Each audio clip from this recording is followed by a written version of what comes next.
নজরুল ও মিজান ছোটবেলার খুব ঘনিষ্ঠ বন্ধু। মাঝে মধ্যেই তাদের দুজনের মধ্যে ভৌতিক ব্যাপারগুলো নিয়ে আলোচনা হতো। কোন এক দিনে সন্ধ্যাবেলায় দুজনের মধ্যে ভৌতিক আলাপ হচ্ছিল। কথোপকথনের এক পর্যায়ে নজরুল বিরক্ত হয়ে বলল, তুই চাপা মারছিস? মোটেই না। আপত্তি জানালো মিজান। বললাম তো চাপা। চাপা না, সত্যি। ভেদ হতেই পারে না। বিশ্বাস কর। আরে করলাম না। সত্যি বলতে তুই আসলে ভয়ই পাচ্ছিস। ইচ্ছে করে কথাটা বলল মিজান, জানে কাজ হবে। হলো তাই। এক মুহূর্তের জন্য থমকে গেল নজরুল। নিজের কফির কাপটা সামনে টেনে আনল। কফি মেকারের কাচের জগটা তুলে নিয়ে চুপচাপ কফি ঢালল। বাতাসে ছড়িয়ে পড়ল লোভনীয় কফির ঘ্রাণ। দুধের প্যাকেট থেকে দুধ ঢালল। তারপর সিরামিকের বোল থেকে চিনি নিয়ে মেশাতে লাগলো চুপচাপ। মিজান চুপ করে রইল, জানে কাজ হয়েছে। এখন শুধু সময়ের ব্যাপার। তার মানে লিফটের ভিতরে উঠলেই তুই মেয়েটাকে দেখতে পাস? কাপটা অর্ধেক খালি করে বলল নজরুল। সব সময় না। মাথা নাড়ল মিজান। মাত্রই না বললি সব সময়? মোটেও বলিনি সব সময়, মাঝে মাঝে, বিশেষ করে যখন বাড়িটা নিঝুম থাকে। লিফটম্যান আছে? না, নেই। দিনে না রাতে? কোন সময় দেখেছিস? রাতের বেলায়। অনেকে উঠলে মেয়েটা থাকে? না, থাকে না। আর কেউ দেখেছে মেয়েটাকে? না। তুই একা দেখেছিস? তাই তো বললাম। প্রথম কবে দেখেছিস? 3 মাস আগে। আগে বলিসনি কেন? আসলে যা দেখেছি তা সত্যি কিনা সেটা বুঝতে পারিনি, নিজেও সন্দেহ ছিলাম। 3 মাসে মোট কতবার দেখেছিস? 3, 4, 5 বারের মতন। 3, 4, 5 বার আবার কি? এত বড় একটা ঘটনা, সংখ্যাটা তোর মনে নেই? 3 বার দেখেছি। হিসাব করে সাবধানে বলল মিজান। ভয় পেয়েছিলি? তার বলতে হয়। ফ্যাকাশে হাসি হেসে বলল মিজান। এই দেখ, আমার হাতের লোমগুলো এখনো দাঁড়িয়ে গেছে। হাতটা সামনে বাড়িয়ে বলল মিজান। সত্যি তাই, হাতের লোমগুলো দাঁড়িয়ে গেছে। পালক ছেঁড়া হাসির মতো দেখাচ্ছে। কোনো খোঁজ নিয়েছিস? চিন্তিত গলায় বলল নজরুল। বাজিটা ধরে ফেলা যায়, কথাবার্তা সেদিকেই যাচ্ছে। নিয়েছিলাম। ফম্বা মুখে বলল মিজান। কে? অনেক আগের একটা ভাড়াটে মেয়ে লিফটে করে যাচ্ছিল। হঠাৎ করে কারেন্টটা চলে গিয়েছিল। কি হয়েছিল কে জানে। প্রচন্ড রকম ভয় পেয়ে মারা গিয়েছিল বেচারি। চোখ মুখ কুচকে মিজানের গল্পটা শুনল নজরুল। ভাবছে। বাড়িওয়ালা কি বলে? প্রশ্ন করল। কফি প্রায় শেষ। বাড়িওয়ালা থাকে না তো। সাফাই গাইল মিজান। কে দেখাশোনা করে? কেয়ারটেকার। ওই হারামজাদা কি বলে? কিছুই স্বীকার করে না, বলে সবকিছু গুলগাপ্পি। গুলগাপ্পি ছেড়ে কি লাভ? এরকম গুজব ছড়ালে ভাড়াটে আসবে না, বাড়ির বদনাম হবে। তখন কৌশলী প্রতিপক্ষ পানির দামে কিনে নেবে। পানি আর সস্তা কই আজকাল? বিরক্ত গলায় বলল নজরুল। তো তুই যাবি? শেষমেশ প্রশ্নটা করেই ফেলল মিজান। বাজি ধরবি? এই প্রথম হাসল নজরুল। বিজয়ের হাসি। ধরবো। শহরতলি ছাড়িয়ে একটু দূরে একটা অ্যাপার্টমেন্টে মিজান থাকে। বেশ পুরাতন বাড়ি। বয়স আছে, বাড়িওয়ালা নেই। নিচতলায় রিসিপশনে একটা হাবড়া বুড়ো সারাদিন ঝিমতো। ওটাকে বাদ দেওয়া হয়েছে অনেক আগে। থাকে না থাকে সমান কথা। একজন কেয়ারটেকার আছে, প্রতি 15 দিন পর পর হাজির হয়, ভাড়া আদায় করে, এটা সেটা মেরামত করে, ভাড়াটেদের সাথে হাসি মুখে কুশল বিনিময় করে, তারপর গায়েব হয়ে যায়। ভাড়াটেরাও তত মিশুক না, যে যার মতো যার যার রুমে ঘাপটি মেরে থাকে। তবে ভাড়া সস্তা। 6 তালা দালান। মিজান 6 তালাতেই থাকে। মাস 3 আগে মিজান এসে হাজির হয়েছে এই বাড়িতে। অনেক খুঁজে পেতেই তবে বাড়িটা পেয়েছে। চট করে হাজির হলো একদিন। শেকড় কাটল। মেসে থাকার চেয়ে এরকম এক বাড়িতে থাকার 1000 গুণে ভালো। লাইন ধরে বাথরুমে যেতে হয় না, বা রান্নাঘরে বিড়াল এসে ঘুরঘুর করে না। গোসল করার সময় কাকে সে গায়ে মাখার সুগন্ধি সাবান নিয়ে উড়াল দেয় না। দিনগুলো বেশ ভালো যেতে লাগলো মিজানের। সকালে বের হয়ে যেত, অফিস শেষ করে সন্ধ্যায় 2টো টিউশনি করে রাত 10টা সাড়ে 10টার দিকে বাড়ি ফিরত। বাড়ি ফিরে রান্না বসাতো। যে কোনো একটা পদ, ভাত ডাল রান্না শেষ হলেই গোসল।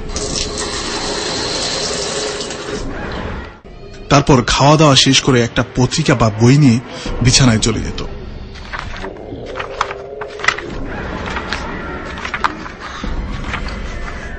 প্রথম যেদিন ঘটনাটা ঘটলো সেদিন মিজান আসলেই বুঝতে পারেনি ব্যাপারটা। বেশ রাত করে ফিরছিল সেদিন। ক্লান্ত ছিল। সিঁড়ি ভেঙে ওঠার অভ্যাস থাকলেও লিফট থাকলে কি কষ্ট করতে যায়।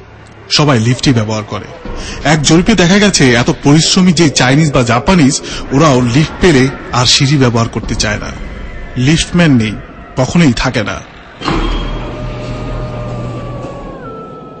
অলস পায়ে লিফটের ভেতরে ঢুকে 5 নাম্বার সুইচে চাপ দিল। 5 নাম্বার সুইচ মানে 6 তলা। সরসর করে উঠে যেতে লাগলো লিফটটা। 3 তলা পর্যন্ত যাবার পর ধুম করে কারেন্টটা চলে গেল। কালিগলা অন্ধকারে ডুবে গেল লিফটের ভেতরটা। একটা ইমার্জেন্সি লাইট আছে, ওটা জ্বললে ডিমের কুসুমের মতো হালকা আলো জ্বলে। কদিন হলো লাইটটা জ্বলছে না, নষ্ট, কাজ করছে না, মেরামত করতে হবে। কিছুক্ষণ পর কারেন্ট আসে। কতক্ষণ পর যে কারেন্ট আসে কে জানে, তবে চিন্তার কোনো কারণ নেই। একতলায় ভাড়াটে বাতিল নেওয়ার উপর দায়িত্ব দেওয়া হয়েছে। 10 মিনিটের মধ্যে কারেন্ট না এলে জেনারেটর চালু করবে। পুরো বাড়ি জেনারেটরে চলবে। লিফটও সাই সাই করে উঠে যাবে। তারপরও বন্ধ অন্ধকার জায়গাতে 10 মিনিট অনেক সময়। লিফটের দেয়ালে হেলান দিয়ে দাঁড়িয়ে রইল মিজান। বিরক্ত লাগছে। বাতিল মিয়া যে দৌড়ে এসে সাথে সাথে জেনারেটর চালু করবে এমন ভাবাটা খুব কঠিন। বেশিরভাগ সময় দেখা যায় ভদ্রলোক বাথরুমেই বসে থাকেন। কোষ্ঠকাঠিন্য আছে নাকি? সপ্তাহে 7 দিন ইসুফগুলের ভুসি থেকে শুরু করে রাজ্যের যত হাবিজাবি সবই খান, তাও জিনিসগুলো সুন্দরভাবে নামে না। পকেট থেকে লাইটার বের করলো মিজান। বুক পকেট থেকে সিগারেট বের করে ঠোঁটে লাগিয়ে ইতস্তত করতে লাগলো। অদ্ভুত রকম অনুভূতি হচ্ছে ওর। খামাকাই পিপাসায় গলা শুকিয়ে গেছে, বুকটাও ধরফর করছে। মনে হচ্ছে লিফটের ভেতরে ও একা নয়, আরো কেউ আছে। অন্ধকারে এই ধরনের অনুভূতি আসলেই সাংঘাতিক। বুড়ো আঙ্গুল দিয়ে চাপ দিল লাইটারে। প্রথমবার শুধু স্ফুলিঙ্গ দেখা দিল, পরের বার ফট করে জ্বলে উঠল শিখাটা। সিগারেট ধরানো হলো না মিজানের, ঠোঁট থেকে পড়ে গেল। হাতের লাইটারটা জ্বলছে তখনও। সে শিস করে গ্যাস পোড়ানোর শব্দ হচ্ছে। কমলা রঙের আলোতে দেখতে পেল মেয়েটাকে। বয়স কত হবে? বড়জোর 10। ফ্রক পরে দাঁড়িয়ে আছে, লম্বা এক মাথা চুল, চুলের জন্য মুখটা ঢেকে আছে। চেহারা দেখা যাচ্ছে না। মাথা নিচু করে আছে মেয়েটা। হাতে একটা পুতুল, কাপড়ের তৈরি, বিদেশি মেয়ে পুতুল।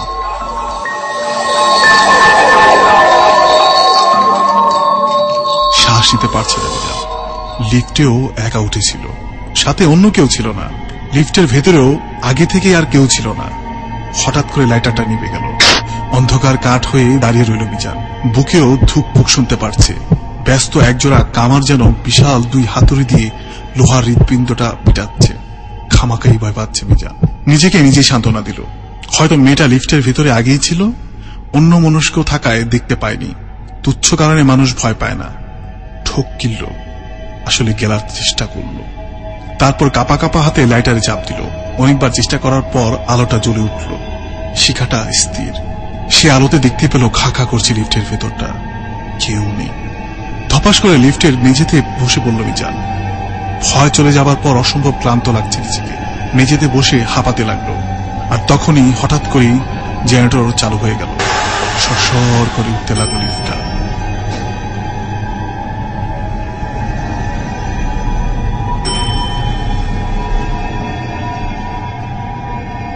নিজের রুমে ফিরে এসে গোসল না করেই শুয়ে পড়ল বিছানাতে।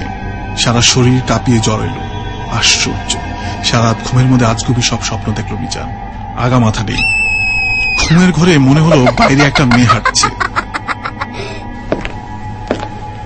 লম্বা মাথার চুল, হাতে খেলনা পুতুল।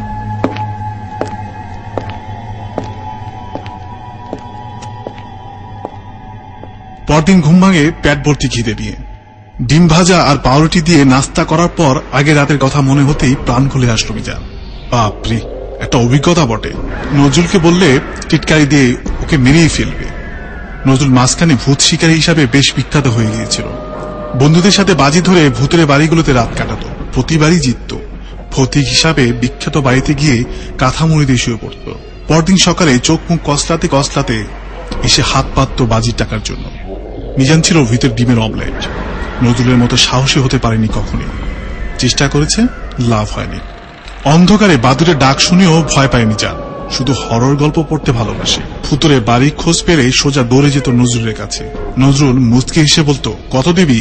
তারপর আবার রাত কাটাতে চলে যেত নজরুল। পরদিন এসে টাকার জন্য হাত পাতত। এভাবে বেশ কয়েকবারই টাকা গচ্ছা খেয়েছে মিজান। তাই নতুন অভিজ্ঞতার কথা আর নজরুলের সাথে শেয়ার করতে গেল না। তাছাড়া বলার মতো তেমন কিছু হয়নি। নিজেও বুঝতে পেরেছি অসম্ভব রকম ক্লান্ত থাকায় এরকম ভিতখুটে অভিজ্ঞতার শিকার হয়েছে মিজান। ক্লান্তির দরুনও দৃষ্টি বিভ্রম হয়। পরে কয়েকটা সপ্তাহ চলে গেল দ্রুত। অভিজ্ঞতার কথা ভুলে গিয়েছে মিজান। বেশ একটা ঢিলে ঢালা ভাব চলে এসেছে। ঠিক তখনই ঘটনাটা আবার ঘটল। আগের বারের মতো এবারও বেশ রাত্রি করে বাড়ি ফিরছিল মিজান। টিউশনি শেষ করে এক বন্ধুর মেসে গিয়েছিল। ওখানে তাস খেলা হচ্ছিল।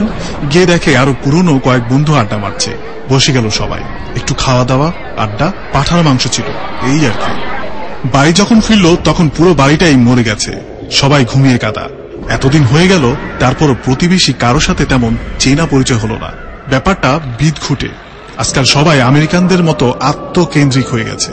গায়ে ধাক্কা লাগলেও কেউ কারো সাথে কথা বলে না। নিজেই দেখেছি কতবার লিফট দিয়ে ওঠানামা করার সময় কতজনের সাথে প্রায় ঈদের মতো কোলাকুলি হয়ে যায়, তারপরও যে কেউ কথা বলে না। লিফটের ভেতরে ওঠা মাত্রই ভয় ভয় অনুভূতি এসে গ্রাস করলো মিজানকে। মনে হচ্ছে ভয়ঙ্কর কিছু একটা ঘটতে যাচ্ছে। হাত পা ঘামতে শুরু করলো।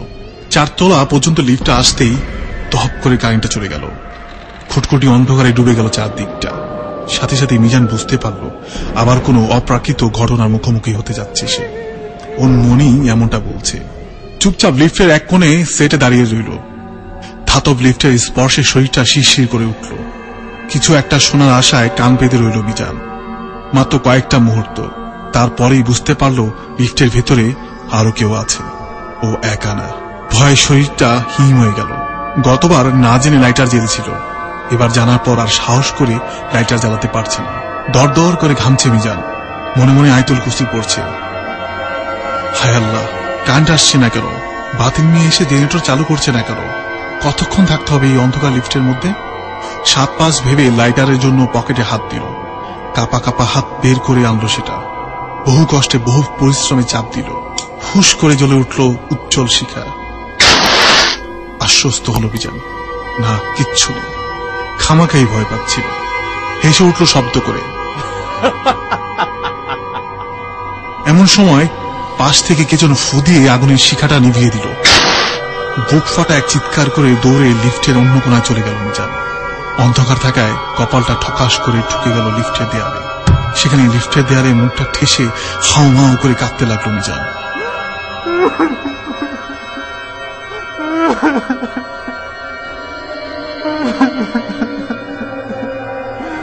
লাইটারের শিখাটা নিভে যাওয়ার আগে মেয়েটাকে দেখতে পেয়েছে সে।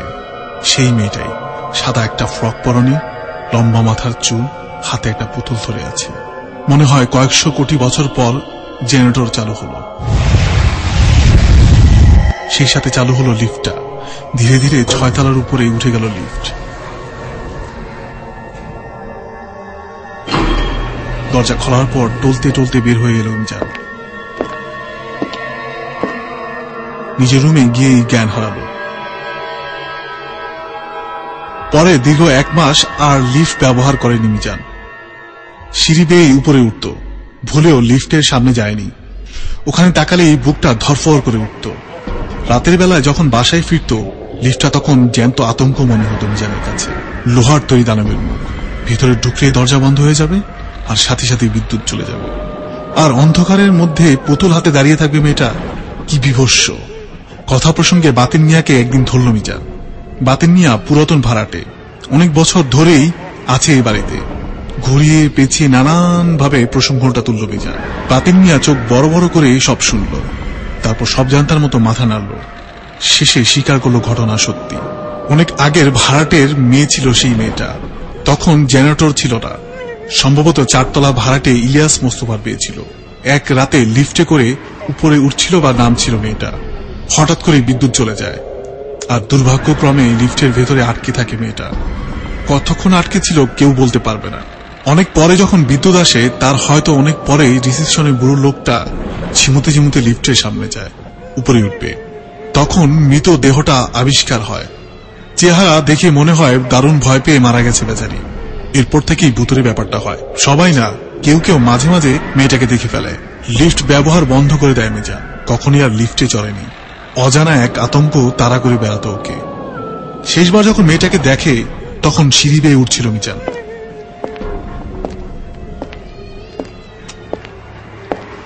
লিফটের দরজা ছিল খোলা।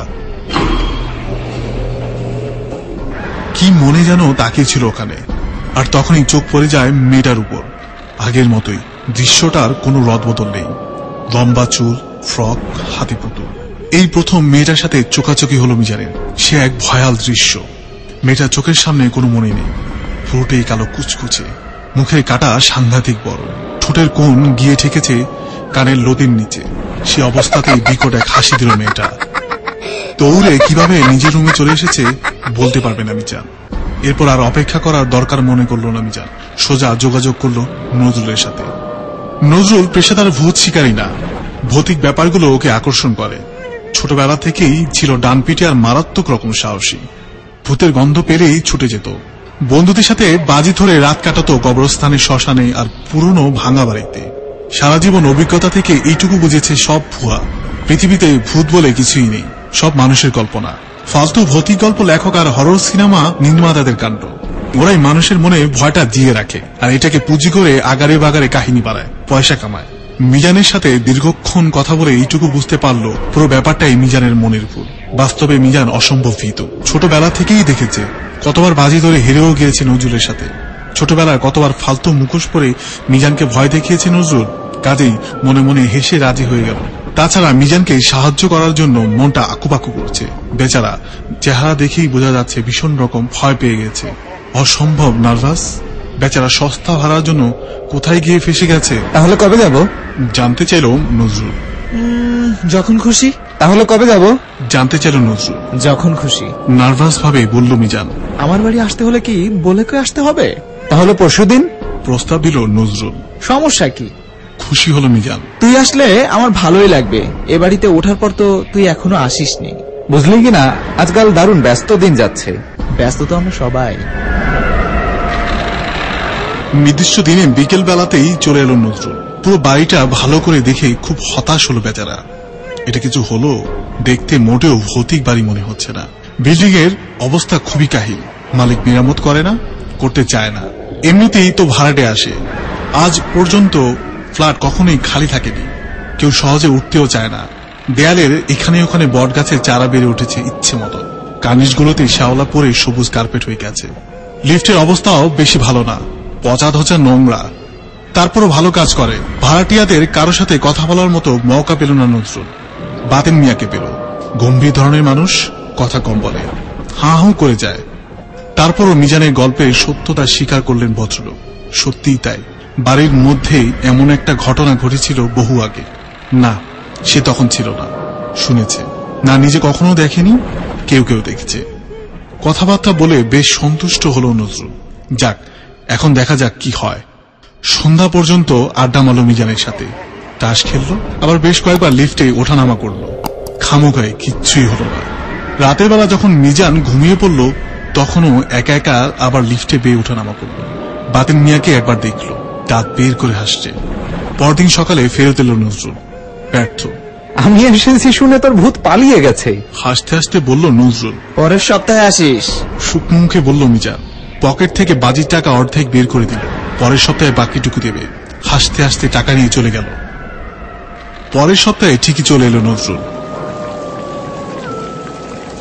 রিক্সাতে থাকতেই ধুম বৃষ্টি শুরু হয়েছিল সেদিন। রিক্সাওয়ালার কাছে প্লাস্টিকের টুকরো ছিল না। ভিজে চুপসে ডানা ভাঙা কাকের মতো অবস্থা ছিল নজরুলের। মাত্র সন্ধ্যাবেলা, অথচ বাদলা দিনের জন্য মনে হচ্ছে গভীর রাত। রিক্সা থেকে নেমে মিজানের বাড়ির ভেতরে ঢুকতে ঢুকতে পুরোপুরি গোসল শেষ করে ফেলল নজরুল। তাড়াতাড়ি করে দৌড়ে গেল লিফটের ভেতরে। লিফটে ঢুকে দরজা বন্ধ করা মাত্রই আগাম কোনো নোটিশ না দিয়ে কারেন্ট চলে গেল। না এসে পারল না নজরুল। একেবারে খাজে খাজে ঘটছে সব। খুটখুটে অন্ধকার, ভেজা জামা কাপড় নিয়ে দাঁড়িয়ে রইল নজরুল। এই ধরনের পরিস্থিতিতে সে ভয় পায় না। আরো অনেক ভয়ঙ্কর জায়গাতে রাত কাটিয়েছে। চুপচাপ দাঁড়িয়ে রইল। কতক্ষণ হবে বুঝতে পারছে না। হঠাৎ মনে হলো অন্ধকারে ও একা নয়। কান পাতল, কিছু একটা আছে ভেতরে। হ্যালো, গম্ভীর গলায় বলল নজরুল। হ্যালো, গম্ভীর গলায় বলল নজরুল। তুমি কি ভেতরে? আমাকে ভয় দেখানোর জন্য এসেছো? কেউ জবাব দিল না। পকেট থেকে মোবাইল বের করলো। এটাতে টর্চ আছে। তারপর জেলে দিল সেটা। এতটা হয়তো আশা করেনি নজরুল। যখন দৃশ্যটা দেখল, ভয়ে সারা শরীর ঠান্ডা হয়ে গেল। মাত্র কয়েক হাত সামনে দাঁড়িয়ে আছে মেয়েটা। মিজান এতদিন যেরকম বর্ণনা দিয়েছিল ঠিক হুবহু সেই রকমই। লম্বা চুল, ফ্রক পরাটে, হাতে পুতুল। ব্যাপারটা এতই আকস্মাত যে চমকে উঠে হাত থেকে মোবাইলটা পড়ে গেল। লিফটের ভেতরের মেঝেতে ফোনটা পরে নাচতে নাচতে এক কোনায় চলে গেল। মোবাইলের টর্চটাও নিভে গেল সাথে সাথেই। সম্ভবত ভেঙে গেছে ওটা। যতক্ষণ আলোটা নিচেছে ততক্ষণ সেই ভূতই আলোতে দেখেছে দাঁড়িয়ে থাকা সেই অপার্থিব জিনিসটাকে। তার পরপরই সব খুটখুটে অন্ধকার। সহজে ভয় পাবার বান্দানা নজরুল। জীবনে প্রথমবার বলে একটা কথা আছে, তাই হলো এবার। আতঙ্কে শরীরটা ঠান্ডা হয়ে গেল। ঝুঁকে পড়ে মোবাইলটা খুঁজতে লাগলো। অন্ধকারে কিছু দেখাও যাচ্ছে না। পকেটে লাইটার নেই, রাখে না, ধূমপান করে না, তাই হাতড়ে হাতড়ে খুঁজতে গিয়েও ভয় পাচ্ছিল বেশ। কারণ সেই ভৌতিক মেয়েটার সাথে যদি ধাক্কা লাগে। শেষে বাধ্য হয়ে দাঁড়িয়ে রইল, বুকটা কাঁপছে। এই প্রথমবারের মতো ভয়ের স্বাদ পাচ্ছে নজরুল, হাঁপাচ্ছে। হঠাৎ করে বিদ্যুৎ চলে এলো। লিফটের ভেতরের আলোটা তত বেশি উজ্জ্বল না, ডিমের পচা কুসুমের মতো ম্লান হয়ে হলদে আলো। সে আলোতেই সবকিছুই বড্ড বেশি ভৌতিক লাগে। দেখা গেল এখনো মেয়েটা দাঁড়িয়ে আছে, সোজা তাকিয়ে আছে নজরুলের দিকে। সেই চাহনি কখনোই ভুলতে পারবে না নজরুল। পৃথিবীর সবচেয়ে সাহসী মানুষটার বুক কাঁপিয়ে দেবার জন্য যথেষ্ট। মাত্র কয়েক সেকেন্ড ছিল আলোটা, আবার নিভে গেল। খুটখুটি অন্ধকারে ডুবে গেল সবকিছু। আবার নিজের শ্বাসকষ্ট পরিষ্কার বুঝতে পারছে নজরুল। বেশিক্ষণ অন্ধকারে থাকলে মারা যাবে ও। আবার বিদ্যুৎ চলে এলো। খাকা করছে লিফটটা, ভিতরে কেউ নেই। হাঁপাতে হাঁপাতে সামনে এগুলো নজরুল। লিফট থেকে বের হয়ে যাবে। লিফটের দরজাটাও মনে হচ্ছে বহু বহু দূরে। আবার শেষবারের মতো বিদ্যুৎ চলে গেল। ফুপিয়ে কেঁদে উঠল নজরুল। পরিষ্কার বুঝতে পারছে মেয়েটা ফিরে এসেছে আবার।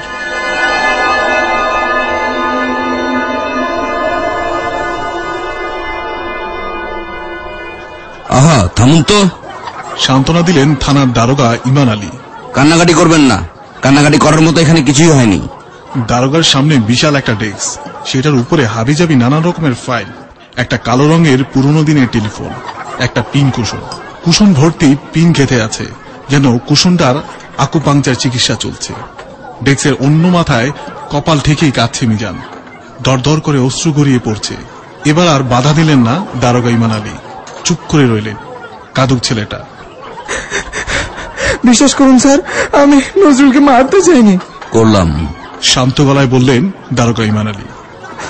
শুধু মজা করতে চেয়েছিলাম, ভয় দেখিয়ে বাজির টাকা জিততে চেয়েছিলাম। আমি বুঝতে পেরেছি। ছোটবেলা থেকে আমি ওর সাহস দেখে ঈর্ষা করতাম। আমি ছিলাম ভীতু। আমাকে নিয়ে নজরুল সারাক্ষণ মজা করত। শোধ নিতে চেয়েছিলাম। প্ল্যানটা কার? আমারই স্যার। বাতেন মিয়াকে সাথে নিয়েছিলাম, একা করতে পারবো না তাই। আর মেয়েটা? ওটা বাতেন মিয়ার পরিচিত, পাশের বস্তিতে থাকে। অল্প কিছু টাকা দিয়ে রাজি করিয়েছিলাম। মুখোশ, পুতুল সবকিছুই বাতেন মিয়া জোগাড় করেছিল। বাতেন মিয়া আসলে কেয়ারটেকার। আমি নজরুলকে মিথ্যে বলেছিলাম ও পুরনো ভাড়াটে। কিভাবে করলেন? ওই তো স্যার, আমার ঘটনাগুলো আসলে চাপা, সবই মিথ্যা। নজরুলকে যেদিন ফাঁদে ফেলেছিলাম সেদিন লিফটটা বন্ধ করে রেখেছিলাম। লিফটের ঠিক বাম দিকে একটা ফোকর ছিল, খাজে খাজে বসানো থাকে। বাইরে থেকে চাপ দিলে 1.5 হাত লম্বা 2 হাত চওড়া একটা ফাঁক তৈরি হয়। ছোট শরীরের যে কেউ সহজে ঢুকতে পারে, আবার বেরোতেও পারে। ডালাটা উপর দিকে তুলে ভিতরে ঢুকলেই নিঃশব্দে আবার ডালাটা নেমে এসে বন্ধ হয়ে যায়। বের হয়ে গেলেও একই অবস্থা। সাংঘাতিক। লিফটের ভেতর আলো আপনারা বাইরে থেকে নিয়ন্ত্রণ করতেন? ইচ্ছে করেই দুর্বল আলো করে রেখেছিলাম।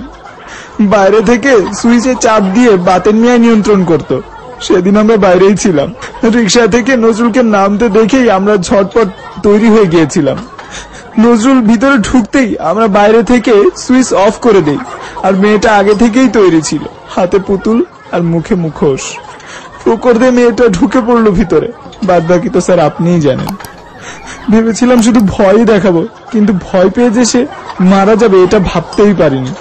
কথা শেষ করে আবার হু হু করে কাঁদতে লাগলো মিজান। চুপ করে রইলেন ইমান আলী। অনেকক্ষণ পর বললেন, ডাক্তার তো রিপোর্ট দিয়েছে এটা হার্ট অ্যাটাক। পুলিশও কিছু ধরতে পারেনি। আজ 3 মাস পরে থানায় এসে স্বীকার করলেন কেন? বিবেকের তাড়নায়? না স্যার, বিবেক ফিবেক কিচ্ছু না। আসলে ওই রাতের পর থেকে প্রত্যেক রাতে এখন লিফটের ভেতরে নজরুল দাঁড়িয়ে থাকে। যেখানে যাই না কেন, যে লিফটেই হোক না কেন, ওই নজরুল দাঁড়িয়ে থাকে। আমাকে দেখলেই হাসে।